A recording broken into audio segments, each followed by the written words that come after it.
मुझे बहुत खुशी है और मैं खुद को खुशनसीब मानूंगी कि मैं इसका हिस्सा बनी और मुझे कंपनी कमांड करने का मौका मिला। चैलेंज क्या था आपके सामने ऑपरेशन सिंदूर के दौरान? चैलेंज नहीं कहूंगी, बट हाँ ये एहतियात रखना था कि मुझे अपने ट्रूप्स की भी सेफ्टी रखनी है और जवाब भी करारा देना है। आर्मी चीफ ने भी आपकी सराहना की है, पीएम मोदी ने भी तारीफ की है, आप तमाम महिला कमांडो की, बीएसएफ की, कैसे देखती हैं? मैं ये देखती हूँ कि ये एक कोऑर्डिनेटेड एफर्ट था जिसमें हर किसी ने अपना रोल निभाया है। हाँ चेहरा मैं बनी, बट ये पूरी बटालियन, पूरी सेक्टर और पूरी बीएसएफ की अचीवमेंट है। सियालकोट, शकरगढ़, ये दो वो इलाके थे जो बदनाम थे आतंकियों के लॉन्चिंग पैड के लिए, ट्रेनिंग कैंप के लिए, तबाह कर दिए। जी। कितना नुकसान दुश्मन को पहुंचाया? काफी नुकसान पहुंचा, मैं नंबर्स नहीं कोट करूंगी, बट हाँ वो भागते हुए दिखे। क्या अभी सीमा पार कोई हलचल? नहीं। दुश्मन को क्या चेतावनी देंगी? कि बीएसएफ पूरी अलर्ट है और जब भी ऐसा एक्शन लिया जाएगा उनको जवाब जरूर मिलेगा। हमने देखा कि जैसे कि बार बार कहा जा रहा है कि ऑपरेशन सिंदूर अभी जारी है, ऐसे में हम देख रहे हैं कि बिल्कुल ग्राउंड जीरो पर आप लोग दोबारा पेट्रोलिंग कर रही हैं, रूटीन ड्यूटी दोबारा शुरू हो चुकी है।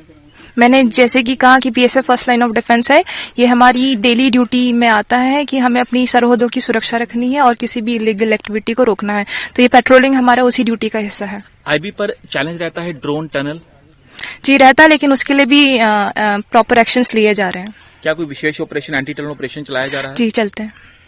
देशवासियों को क्या संदेश देंगी?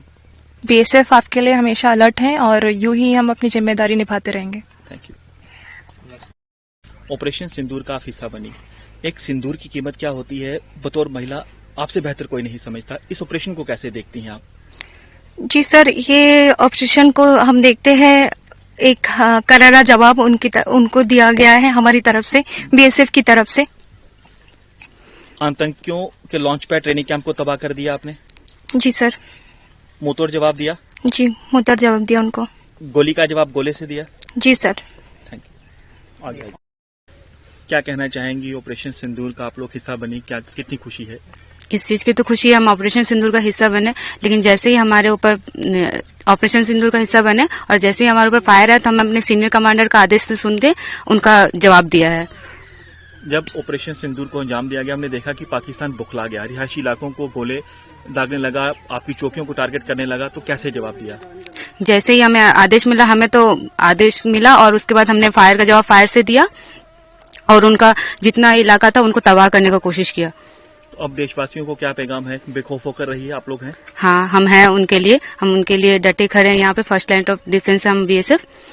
आपके होते हुए हमारी सरहद पर कोई परिंदा भी पर नहीं मार सकता? जी हाँ, क्या? कोई परिंदा पर नहीं मार सकता, हम उनके लिए खड़े हैं। गर्मी बेहद ज्यादा है, आपके लिए गर्मी सर्दी कोई मायने नहीं है? नहीं, हम अपने देशवासियों की रक्षा के लिए यहाँ पे खड़े हैं, चाहे धूप छाव कुछ भी हो।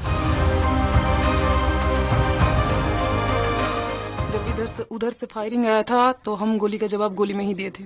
तो अभी किस तरह से मैम अलर्ट हैं? और हम पूरी तरीके से अलर्ट हैं। बिल्कुल, और लगातार आपकी यहाँ पर निगरानी रहती है, चौकसी बढ़ी हुई है? जी सर, रहता है निगरानी आगे की तरफ। मैम, ऑपरेशन सिंदूर के दौरान पाकिस्तान ने यहाँ पर सिविलियन इलाकों को टारगेट करने की कोशिश की थी, किस तरह से उस समय फायरिंग यहाँ की जा रही थी, आपकी क्या जवाबी कार्रवाई थी? जैसे उधर से फायर आ रहा था और हम भी उसका जवाब फायर से दे रहे थे और ऐसे अंधाधुंध फायर हो रहा था और उनको मजबूर कर दिया हमने जहां से भगाने के लिए। अभी किस तरह से आप अलर्ट हैं? कई सारी यहाँ पे यात्रा भी होने वाली है, अमरनाथ यात्रा, आप किस तरह से अलर्ट हैं? हम 24 घंटे अलर्ट है, जहां सुरक्षा कर रहे हैं, हम उनको निश्चिंत बोल रहे हैं कि अपनी यात्रा करें, हम उनके लिए अलर्ट है।